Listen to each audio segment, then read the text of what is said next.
바울은 여러분들이 잘 아는 대로 유대교에서 기독교로 전환시키면서 기독교가 전 세계로 확산되는데 굉장히 중요한 핵심적인 역할을 했던 사람입니다. 그리고 유대교도 잘 알지만 또 기독교를 오늘날의 기독교로 만들어가는 일에 있어서 기초를 세운 사람이기 때문에 사실 하나님께서 이 땅에 주셨던 하나님의 옛 언약과 새 언약에 대해서 누구보다도 가장 잘 알고 자기의 삶 속에 그것이 새겨져 있는 그런 사람인 것을 보게 됩니다. 정말 그는 히브리인 중에 히브리인이요 바리새파 중에 바리새파면서 율법의 열심은 대단한 사람이었고 사람을 죽일 정도로 열심이었으니까 그는 학식이 뛰어나고 그리고 그는 로마의 시민권을 가지고 이 땅을 살 때 편하게 살아갈 수 있는 그런 삶을 사는 사람이지만 오늘 이 본문에 나오는 이 다메섹 사건을 계기로 이 바울의 인생을 바뀌어나가게 됩니다. 우리의 삶도 마찬가지죠. 주님을 만나서 바뀌어지는 것도 있지만 시련과 어려움을 통해서 주님을 만나고 그리고 바뀌어진 인생이 있죠.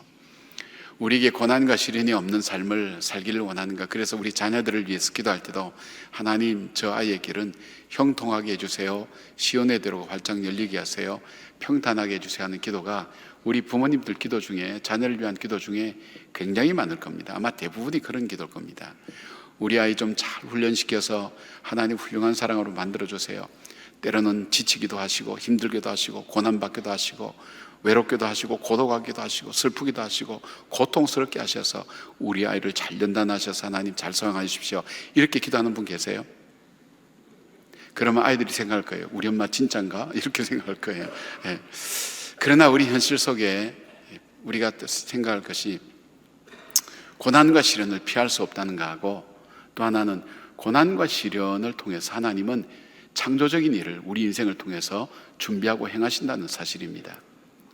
전에는 고난과 시련은 두려워했는데 우리가 믿음이 조금씩 들어갈 때 고난과 시련이 올 때 하나님께서 나를 통해 여전히 일하고 계신다 하는 것을 알 수 있죠. 미국에 막 이런 얘기가 있습니다. 간밤에 천둥 번개치고 막 비가 내리고 폭풍이 내려치고 하니까 아이가 덜덜덜 떨면서 막 아빠 무서워 그래요. 그리고 아침에 이제 잠을 깼어요. 그래서 아빠, 하나님은 간밤에 뭘 하고 계셨을까? 천둥 번개 치고 그럴 때. 그러니까 하나님 아마 이렇게 멋진 아침을 만들고 계셨을 거야. 저 태양도 빛나고 그다음에 그리고 날도 환하고 날도 따뜻하고 다시 저 생명이 살아나는 하나님은 그 간밤에도 이 아침을 준비하고 계셨어. 참 지혜로운 아빠죠. 의한이 벙벙한, 세상에 그런 아빠가 있나 그럴 정도로 의한이 벙벙한 표정인데 그런 아빠가 있습니다. 뭐 꼭 저라고 얘기하기는 좀 곤란하지만 어쨌든 간에 책에 나오는 얘기입니다. 그래서 참 그 아빠 참 지혜롭다. 하나님을 소개할 때 저렇게 소개하는구나. 마찬가지죠. 하나님은 우리 인생이 천둥치고 번개칠 때 그것이 우리를 두렵게 하고 무서워할 것 같지만 그러나 그걸 통해서 하나님은 우리를 통해 행하실 일들을 하고 계신 걸 보게 됩니다. 요셉이 겪었던 그 어려움, 그 구덩이 속에 들어가고 형들에게 팔려가고 그 노예 생활로 가고 그 다음에 이 죄수로 삶을 사는, 그리고 부모와 떨어진 그 삶을 살았지만 그동안에 하나님은 요셉을 만들어갈 뿐 아니라 이스라엘 백성들을 하나님의 언약대로 세워나가는 일을 요셉에게 맡기는 것을 보게 됩니다. 마틴 루터를 통해서 그는 모든 것을 할 수 없이 이제 죽음 가운데 거할 수밖에 없는 그런 환경이 있었지만 그를 바르트 브루크라는 그런 성에 거하게 하면서 그로 하여금 성경을 번역하게 했습니다. 그 당시 성경은 라틴어 성경으로서 교육을 받은 사람만 볼 수 있고 이 사제들만 볼 수 있는데 이것을 일반 독일어로 번역해서 인쇄술 발달과 더불어서 모든 사람이 성경을 볼 수 있도록 하나님은 거기에서 그런 역사를 하시고 하나님 말씀을 온 세상 사람들에게 나누어 주었습니다. 다윗은 양을 치면서 자기가 사랑한 양을 이렇게 물맷도 돌려서 이렇게 양을 잡는데 나중에 그것이 하나님의 크고 놀라운 일에 귀하게 쓰였고 그 사자와 싸웠던 그 용맹과 그 적을 대처하는 그런 법들은 그가 광야를 살면서 적들을 어떻게 이겨나갈 것인가 하는 훌륭한 용사로 자라게 만든 것을 보게 됩니다. 그리고 요한은 그냥 돌밖에 없는 그 돌산 밤모섬에 갔지만 거기서 더 이상 살아나갈 수 없을 거라고 생각했지만 아무도 없는 그곳에서 하나님은 요한의 눈을 열어서 천상에 일어나는 일들을 보게 하며 요한계시록을 기록하게 만들었습니다. 근데 우리도 돌아보면, 우리의 삶을 돌아보면, 우리가 고난과 어려움을 받았을 때 보면 참 우리를 귀하게 하나님께서 만들어 가신 것을 보게 됩니다. 고통만 당한 것 같은데, 절망만 내 속에 있는 것 같은데, 아픔만 내 속에 가득한 것 같았는데, 그러나 어느 정도 시간이 조금 지나고 나면 그 속에서 하나님은 나를 만들고 계시고 나를 새롭게 구성하고 계시고 나를 붙들고 계신 것을 보게 됩니다. 바울은 그는 회심했어요. 유대교에서 회심해서 이제는 정말 기독교로 그가 회심했지만 이 유대교에서는 배신자로, 그 다음에 기독교에서는 저 사람은 핍박자로 그렇게 되면서 아무도 그를 받아들이지 않았어요. 특별히 자기가 유대인의 사도로 하나님께서 나를 부르셨다 할 때에 유대인들은 받아들일 수가 없어요. 왜냐하면 이방인에게 무슨 구원이 있느냐 이렇게 생각했기 때문에 전혀 바울을 받아들이지 않았어요. 사명을 받아도 어디 가서 잘 받아와야지 잘못 받아가지고 하나님께서 정말 저 아무 의미가 없는 것이다 이렇게 생각했어요. 그러나 바울은 자기 속에 자기를 불러주신 하나님에 대한 그 사명이 분명했어요. 아마 이방인의 선교가 이 바울의 선교가 아니었다면 안디옥 교회도 만들어지지 않았을 거다 이렇게 얘기한 사람들이 있습니다. 그러면 하나님께서 이 시련의 시기에 바울을 어떻게 만드셨는가? 그가 3년간 아라비아의 광야에 가서, 물론 그가 가만히 광야에서 뭐 돌을 닦고 있거나 그러진 않았겠죠. 그나 외로운 광야에 가서 하나님께서 그로 하여금 겪게 했던 일들이 뭔가? 그리고 자기 고향 다소로 돌아가서 금유한양도 아니죠. 그가 자랑스러운 그 마을의 사람이었지만 그나 이제는 초라한 사람이 되어서 돌아와서 그가 하는 일 보니까 전혀 이해하지 못할 일들을 하면서 그 고향에서 10여 년간 아무도 써주지 않는 그곳에서 그는 머물러 있는, 성경의 기록에도 잘 나오지 않는 그런 어두운 시간을 보낸 것 같습니다. 그러나 하나님은 이 시간을 통해서 사울을 만들고 있었습니다. 사울을 바울로 만들어가는 그 과정이었다는 것입니다. 바울을 어떻게 만들었을까요? 바울에게 있어서 굉장히 중요한 것은 2000년 동안 내려왔던 율법의 그것의 정신을 더 정확하게 분명하게 밝히는 은혜와 복음이라는 것을 그 율법에서 찾아냈어요. 율법에서 찾아내서 예수 그리스도를 통해서 은혜와 복음이라는 것, 그리고 율법의 제3사용이라고 그렇게 신학적 용어로는 얘기하는데, 율법이 우리에게 폐하는 것, 잘못된 것이 아니라 그 율법을 통해서 우리는 은혜로 구원을 받았지만 하나님의 뜻을 어떻게 지키고 살아야 되는지 하나님께서 그 율법을 통해서 우리에게 길을 인도해 가신다. 우리는 완전히 율법을 지킬 수 없지만 그러나 구원은 하나님의 은혜로 받고 그 율법을 통해서 우리가 어떻게 구원받은 백성이 살아야 될 것인가 하는 것을, 하나님의 뜻은 무엇인가 하는 것을 율법을 통해서 말씀하신다는 크고 놀라운 것을 그가 깨닫고 정말 이 복음에 대해서 그 본질을 이야기할 수 있었던 것을 돌아보면 그는 아라비아 광야와 다소에서 그 자기가 하나님께서 자기에 주셨던 그 경험, 체험, 자기가 공부해왔던 유대교에 대한 그 지식, 그리고 그가 발견한 예수 그리스도의 그 삶과 생애를 통해서 그가 발견했던 것이 뭘까요? 정말 은혜라는 것. 그래서 그의 모든 신학의 사상의 중심 속에는 엔 그리스토스, 이 그리스도 안에서, 예수 안에서, 예수가 없으면 의미가 없어지는 거예요. 예수가 없으면 율법도 없어지는 거예요. 그의 삶 속에서, 예수 안에서, 그리고 하나님께서 그를 만들어간 것을 봅니다. 얼마나 의로운 사람이었습니까? 예수를 믿는다고 사람을 죽일 정도로 그렇게 의에 대한 의분이 있었던 사람. 의가 있는 사람은 자기 하는 일에 정당성은 가지고 있는데 가만히 그 삶을 살펴보면 삶은 아니에요. 그런 경우가 참 많아요. 자기가 말한 대로, 자기가 의롭다는 대로 그렇게 살지는 못해요. 사람들이 속아요. 속기도 하고 극단적인 것에 많이 따라가지만 사실 은혜가 필요한 사람, 없는 사람은 아무도 없습니다. 정의를 외치고 정의를 얘기한 사람도 은혜가 없이는 살아갈 수가 없다는 것을 부인할 수가 없다는 겁니다. 지금은 자기가 의롭다고 얘기하고 모든 사람을 정죄하는 것 같아도 우리는 정죄할, 요새처럼 그게 필요한 거예요. 내가 하나님을 대신하리까, 심판하시는 분은 하나님이시 우리는 아니거든요. 우리에게 준 것은 사랑하는 것밖에 없는데 우리는 얼마나 오늘도 정죄하고 판단하고 심판하는가. 이 바울에게 하나님께서 만들어 가신 것이 뭐냐면, 전 철저히 바울에게 있어서 너는 죄인이라는 것, 진정한 자아의 발견을 그 광야를 통해서 하시게 하는 거예요. 여러분, I'm somebody, 나는 대단한 사람이다 생각하는 거예요. 그러나 그걸 하나님, I'm nobody, 나는 아무것도 아니라는 존재로 나를 만들어가는 과정이 광야입니다. 내가 이 정도면 대단한 사람이야, 대단한 역할이야. 사람은요, 10개를 못해도 1개만 잘하면 그것 때문에 어이롭다고 생각하는 것이 인간이에요. 하나님은 10개를 못해도 1개만 잘하면 그 1개 보고 축복하신 분이 하나님이시고, 인간은 10개를 못해도 1개만 잘하면 그것 때문에 어이롭고 교만한 것이 인간의 속성이에요. 바울이 얼마나 의로웠을까요? 그 얼마나 율법의 근거에서 살았을까요?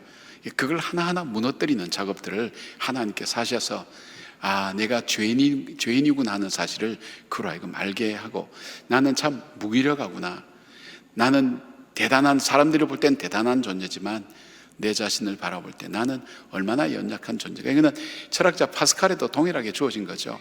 인간이 얼마나 연약한 존재라는 것을, 그걸 깨닫는 것이 하나님께서 우리를 만들어 가시는 첫 번째 작업입니다. 이게 내 마음속에 꽉 차 있으면요, 복음이 들어가질 않아요. 내가 의롭다, 나는 잘 살고 있다, 난 제대로 살고 있다, 나는 괜찮다. 근데 이 의로움을 깨트린 게 뭐냐면, 자기 내부의 생각의 균열이나 외부로부터 오는 환난이나 시련이, 그 다음에 계속되는 실패가 나로 하여금 나는 아닐지도 모르겠다 하는 생각이 들어가게 되면서부터 나를 바라보기 시작하는 거예요. 예수님처럼 베드로에게 네가 나를 사랑하느냐 3번 동일한 반복을 하면서 자기의 삶을 반추해 보도록 하는 것처럼, 돌아보게 하는 것처럼, 바로 이곳에서 I'm nobody, 나는 아무것도 아니다. 광야에 가면 무슨 소용이 있어요? 광야에 가면 무슨 힐라가 필요해요? 히브리어가 필요해요? 광야에서 자기의 무슨 힘이 있어요? 아무것도 없어요. 할 수 있는 것이 아무것도 없어요. 정말 기도와 감사밖에는 할 수 없는 그 광야로 몰아넣었다는 거예요. 40년간 이스라엘 백성들을 광야 생활하게 하면서 그들에게 깨닫게 했던 건 한 가지, 사람이 하나님 말씀대로 사는지 살지 않는지 그걸 시험해 보기 위한 것과, 정말 사람이 떡으로만 살 수 있는 것이 아니라 하나님 말씀으로 사는 줄 알게 하는 것 위해서 40년의 혹독한 생활을 훈련을 시키고, 매일 구름 기둥과 불 기둥으로 이적과 기적을 보게 만들고, 그리고 이 만나와 메추라기를 통해서 먹이시고 인도해 가시는 그 과정, 기적을 보면서도 인간은 이거 바뀌지 않는 거예요. 그가 결국 40년의 훈련을 통해서 우리는 아무것도 아닙니다 하는 순간, 하나님께서는 요단강을 건널 수 있는 길을 열어주셨고 가나안 땅을 들어갈 수 있도록 해주신 것처럼, 우리에게 참 중요한 것은 바로 이 죄인의식. 제가 자주 종종 말씀드립니다마는 나는 죄인이라는 것. 바울은 뭐라 그랬죠? 자기 팔삭둥이라 그랬나요? 다 어머니 뱃속에서 다 자라서 나오지 못했다는 것. 인간적으로 보면 참 겸손하죠. 다 자라서 나는 죄인 중에 괴수다. 죄인 중에 괴수다. 자기 자신을 참으로 깨달은 거죠. 나 같은 죄인 살리신 어메이징 그레이스, 그 은혜의 놀랍다는 거예요. 어메이징, 놀랍다는 거예요. 왜? 나 같은 죄인을, 쓸모없고 죄되고 연약하고 보잘것없는 나를 어떻게, 왜 나를 살리셨을까?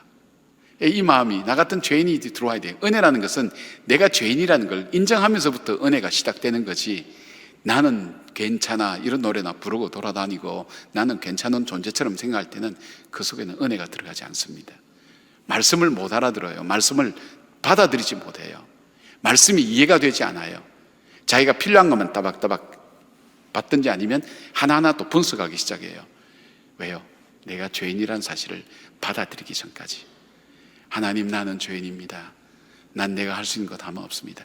완전히 박살나면 할 수 없이 이제 그 고백하는데, 여러분 그 고백에도 박살나도 고백 안 하는 사람도 많아요. 근데 하나님께서 내 완고한 마음을 바꾸어 주셔서 하나님 나의 실체를 보게 하셨다는, 바울의 실체를 그 고난을 통해서 보게 했고, 외로움을 통해서 보게 했고, 기다림을 통해서 보게 했던 것을 보게 됩니다. 광야의 특징은 외로움, 시련, 기다림, 그런 것의 성격으로 주로 나타납니다. 기다리게 하면서. 두 번째 이 바울에게 볼 수 하나님께서 만들어 가신 것은 은혜라는 것입니다. 은혜. 만약에 내가 죄인이라는 것에 머물러 있으면 사람은 열등감이 있고요, 그는 겸손이 아니라 비굴함과 패배감에 젖어서 일어설 수 없는데, 바로 이 죄인이라는 이 패배감과 좌절감, 절망감을 은혜라는 것으로 하나님이 덮으세요. 그런데 나를 구원해 주시고 내게 은혜를 주시고 하나님 말씀 가운데 살게 했던 그 은혜가 내 속에 들어오게 될 때, 이제 이 차이가 크죠. 죄인된 나를, 구원받을 수 없는 나를 정말 하나님께서 구원해 주신 이 차이가 굉장히 큰 거예요. 이거만큼 우리에게 감사가 드릴 수 있는 거예요. 그 차이만큼, 내 속에 느끼는 만큼. 그래서 죄가 있는 곳에 은혜가 있다는 말씀이 그거예요. 죄가 없는 곳에는 은혜라는 걸 몰라요. 다 자기 공로밖에는 남는 게 없습니다. 나 같은 사람에게 하나님께서 이 큰 은혜를 주셨다는 것, 그것을 깨닫게 됐을 때 어떻게 될까요? 그 사명 앞에 그는 쉽게 물러설 수 없는 거예요. 아무도 이방인에게 복음을 전하지 않을 때 그는 아라비아 광야나 자기 고향 다소로 가서 꾸준히 했던 것이 이방인을 향한 이 복음을 전하는 것을 했어요. 외로운 싸움이죠. 아무도 하지 않는 거예요. 사명이기 때문에 하는 거예요. 사명자는 외로워도 하고, 사명자는 힘들어도 하고, 사명자는 고달파도 하고, 사명자는 자기가 아무것도 할 수 없다고 할 때도 그 사명을 위해서 살아가는 사람이 사명자예요. 그는 버림받고 인정받지 못했지만 그 아라비아 광야에 가서 하나님께서 나를 이방인의 사도로 부르신 하나님, 그들에겐 복음이 없다고 얘기하는 그 당시의 전체적인 생각과 사고와 신앙관 속에서 이 이방인에게도 복음이 필요하다고 복음을 전하면서, 이 학자들 얘기가 그래요. 이 안디옥 교회에 생겨지게 된 많은 이유 중에 이 예루살렘 교회에서 흩어진 그들이 가서 안디옥에 가서 복음을 전했다고 성경이 되어 있지만, 그러나 이 다소라는 이곳이 이 안디옥이나 그 지역의 주변에 있었기 때문에 바울이 이미 그 속에 들어가서 이 이방인들에게 이 복음을 전하고 있었다고, 그 복음을 들은 사람들이 다시금 하나가 되면서 교회로 몰려와서 안디옥 교회가 이루어졌을 거라고 얘기한 사람이 있어요. 힘들지만 어렵지만. 우리나라 선교도 그렇잖아요. 선교사들 들어오기 전에 번역된 성경책을 가지고 선교한 나라는 우리나라밖에 없어요. 우리나라 사람에게 하나님께서 저 중국을 통해서 성경을 번역하게 하시고 교회를 세워놓게 하시고, 그렇게 해서 우리에게 주셨던 이 복음의 역사입니다. 우리에게 그래서 우리 민족에는 사명이 있는 거예요. 우리가 경제적으로 잘 살면 와, 우리가 부유하다, 잘 산다, 이것이 문제가 아니라 우리에게는 사명이 있는 거예요. 하나님 주신 사명이. 왜요? 칠흑 같은 암흑에서 정말 놀라울 만한 이 나라가 이루어진 것은 인간의 노력이나 인간의 생각만으로 된 것은 아닙니다. 하나님께 쓰임받았던 사람, 우리에게 아픔마저도, 고통마저도 하나님은 사용하셔서 우리로 하여금 하나님의 백성 되게 만드셨던 것을 우리가 바라보게 될 때, 하나님의 은혜는 얼마나 크고 놀라운지, 그래서 우리에게 주셨던 사명. 그래서 여러분, 우리가 받은 이 놀라운 생명의 이 선물들을 전하셔야 돼요. 전하셔야 돼요. 오늘부터 입을 여세요. 이미 여셨던 분도 있을 거예요. 다니면서 정말 하나님의 나에게 해주셨던 그 하나님의 은혜를 여러분 좀 전하세요. 당신에게도 하나님의 근혜 있다고. 전하는 건 뭐 욕먹지 않잖아요. 그 사람 욕하면서까지 전할 수 있습니까? 예수 믿어라 이렇게 할 필요 없잖아요. 그죠? 예. 정말 예수 안 믿어보시라고, 정말 그 하나님 만나보시라고. 저는 제 삶을 통해 정말 예수님 만난 것이 내 생에 가장 귀중한 일입니다. 그것만 전하라는 거예요. 근데 그 확신과 간증이 없으니까 못하는 거예요. 그러니까 뭐 해야 될까요? 새 생명 다시 들어야 된다. 새 생명 교육을 다시 받아야 됩니다. 내게 주어진 이 생명이, 이 구원이 얼만큼 크고 놀랍고 내 인생을 바꾸고 내 삶을 새롭게 만드는가에 대한 감격과 기쁨이 내 속에 없으면 못 전하는 거예요. 여러분, 약도 정말 이 약 먹고 내가 나았어요. 그러면 여러분 어떤 마음이에요? 정말 나와 같이 아픈 사람 보면요, 돈 안 줘도 괜찮아, 내가 아팠을 때 생각해서 그 약을 내 돈으로 사서 그 사람 전해준다니까요. 그런 마음 없어요? 그런 마음 없는 사람은 진짜 안 좋은 사람이에요. 정말요. 저는 그래 되더라고요. 왜 이걸 주시냐고. 아니, 내가 이거 보니까 진짜 좋더라고. 또 저 코스타 같은 데 하면 중국 가면 이렇게 거기 있는 선교사님들이나 이렇게 해서 무슨 뭐 민간요법 이런 약들 줘요. 이거 기침할 때 먹어보라고. 아니, 너무 좋은 거예요. 먹어보면. 그럼 누가 기침한다 그러면 그 드리는 거예요. 왜요? 내가 좋았으니까. 이 내 안에 있는 이 기쁨과 감격이 없으니까 못 전하는 거예요. 이 복음이 얼만큼 나에게 소중한가 하는 것을 모르기 때문에 내 자녀에게도 못 전하는 거예요. 자녀에게 너무너무 좋은 거 주고 싶은데, 정말 좋은 게 이 복음인데, 좋은 게 돈인 줄 알고 아이들에게 잘 가르쳐서 이 땅을 잘 살게 만들어서 뭐 우리나라 최고 대학의 교수를 만들면 뭐 그냥 나는 내 인생에 성공했다고. 글쎄, 우리가 그 생각들이 많이 지금 바뀌었잖아요. 그런 일들 바라보면서 머리 좋은 만큼 머리 좋은 거 가지고 죄 짓잖아요. 돈 가진 만큼 돈 가진 거 죄를 짓는단 말이에요. 그런 자식이 되기를 원하세요? 아주 머리 좋고 근데 머리 좋게 죄 짓고, 우리는 무슨 말인지 못 알아듣는데 뭐 그거 가지고 해서, 지금도 저는 무슨 말인지 못 알아들어요. 그걸 어떻게 하는지 몰라요. 기가 막히게 알아요. 여러분, 우리에게 중요한 것은 이 복음입니다. 바울이 이 복음을 위해서 자기가 뭡니까? 매로 몇 대 맞았다 그랬어요. 자기가 뭐라 그럽니까? 40에 하나 감염매를 5번이나 맞고, 뭐 퇴장을 3번 맞고, 돌멩이로 1번 맞고, 동족과 위험과 그리고 뭐 굶고, 그런 어떤 수많은 어려운 가운데서도 이 복음을 전하는 것은 나에게 다른 모든 것은 배설물과 같다는 거예요. 이것이 사람을 살리고 생명을 살리고 진정한 이 땅에 소망을 주는 거라는 거예요. 이제 여러분이 이거 전하셔야 돼요. 이제 여러분 인생 마지막 사는 날까지 뭐 하시다 돌아가실래요? 등산하고, 그 다음에 사우나하고, 맛있는 것 맛집 찾아다니고 여행하다가 그렇게 돌아가실래요? 그거 하세요. 괜찮아요. 등산하면서 만난 사람에게 복음 전하고, 사우나 가서 복음 전하고, 맛집 먹으면서 앞에 하는 사람 복음 전하고, 괜찮아요, 여러분. 하나님께서 우리가 즐겁게 사는 것 먼저 싫어하지 않으세요. 그렇지만 내가 전해야 될 것, 내 인생 속에 가장 좋았던 것, 가장 귀한 것, 복된 것을 전하는 것, 그것이 바울의 생애를 만들게 되었습니다. 여러분, 오늘 우리의 생애를 만들어가는 게 뭡니까? 내 삶을 만들어가는 것. 오늘 하루 더 살았기에 날줄과 시줄처럼 내 인생을 오늘 만들어서 만든 것이 어떤 것입니까? 여러분, 그렇잖아요.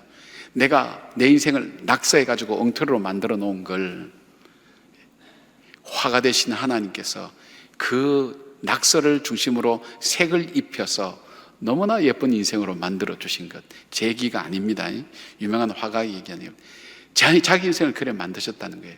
나는 엉망으로 만든 이 막 낙서한 이것에 정말 인생의 화가 되시는, 전문가 되시는 하나님께서 거기에 색깔을 덧칠해서 아름다운 인생으로 만들어주신 그 하나님, 저와 여러분의 삶이 아닙니까?